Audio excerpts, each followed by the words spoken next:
Hello mga kapot-pot, for today's video po, i-share ko po sa inyo kung paano mag-convert ng points into coins or kung paano mag-withdraw. Yan po, punta po kayo sa profile, click niyo po yung points, punta po kayo sa withdraw now.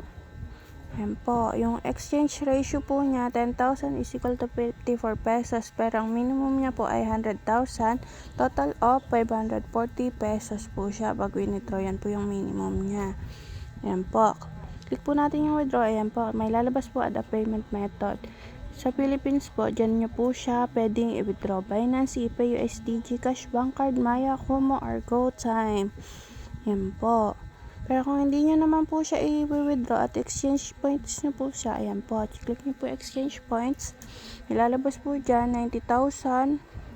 Yung convert po ng 100,000, may 10% po si Popo. Ayan po. Type nyo po yung number na nakalagay dyan sa gilid. 9576. Click nyo po yung exchange coins. Ayan po.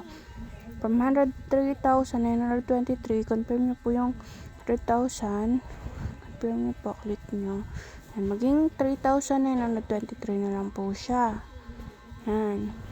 From 25,000, magiging 91,825 coins na po siya. Ayan lang po. Napakadali lang po mga kapot-pot.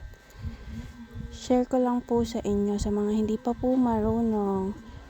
Yan, mga kukuha mong points po dyan. Pwede mo po siyang ipang trade para lumevel up ka po or ipang gamble mo po. Choice niyo po yan. Thank you for watching. Bye-bye.